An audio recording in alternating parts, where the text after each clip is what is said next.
এনসিপির দক্ষিণাঞ্চলের মুখ্য সংগঠক হাসনাত আব্দুল্লাহ বলেছেন, ওসমান হাদির উপর হামলা জুলাই পরবর্তীতে জাতি হিসেবে ব্যর্থতারই ইঙ্গিত। রাজধানী শাহবাগে ইনকিলাব মঞ্চ আয়োজিত প্রতিবাদ সমাবেশে দোষীদের দ্রুত খুঁজে বের না করলে জনগণকে নিয়ে বৃহত্তর আন্দোলনের হুঁশিয়ারি দিয়েছেন বক্তারা। মিথিলা নাজনীনের রিপোর্ট। ইনকিলাব মঞ্চের আহ্বায়ক ও ঢাকা ৮ আসনের সম্ভাব্য স্বতন্ত্র প্রার্থী শরীফ ওসমান হাদিকে গুলিবিদ্ধ করার ঘটনায় রাজধানীর শাহবাগে প্রতিবাদ সমাবেশে যোগ দেন বিভিন্ন রাজনৈতিক দলের নেতারা। বক্তারা বলেন, বাংলাদেশের ক্ষমতায় কে আসবে তা নির্ধারণ করবে এদেশের মানুষ।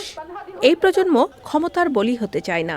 গত ১৭ বছর আওয়ামী লীগ সাবানিছে আওয়ামী লীগ নামে, এখন সে হয়েছে আওয়ামী লীগের শিক্ষক, টকশোর বুদ্ধিজীবী, সাংস্কৃতিক কর্মী, নাট্যকর্মী। ফ্যাসিস্টের কোন ধরনের বাংলাদেশে কোন স্পেস হবে না, সে যেই নামেই থাকুক না কেন। এখন যে গুলশানের জাতীয় পার্টি নামে এই কুলাঙ্গাররা আবার ঐক্যবদ্ধ হচ্ছে, ওসমান হাদি ভাইয়ের রক্তের শপথ, ওদেরকে বাংলাদেশে এক ইঞ্চি জায়গা দেওয়া হবে না।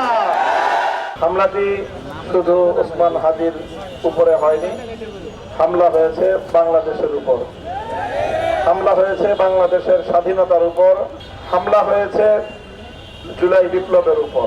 সমাবেশ থেকে ওসমান হাদি হত্যা চেষ্টায় জড়িতদের দ্রুত আইনের আওতায় আনার দাবি জানানো হয়। আজকে আমাদের সকলকে বলতে হবে, যে কোনো রাজনৈতিক ব্যক্তি যে সুশীলতা করবে, সুশীলের আচরণ করবে, সুশীলের আচরণের মধ্য দিয়ে বাংলাদেশে আবার প্রতিবাদ কায়েম করতে চাইবে, সেই রাজনীতিকে, সেই রাজনীতি চিন্তাকে আমরা বাংলাদেশের সাধারণ জনগণ আমরা প্রত্যাখ্যান করি।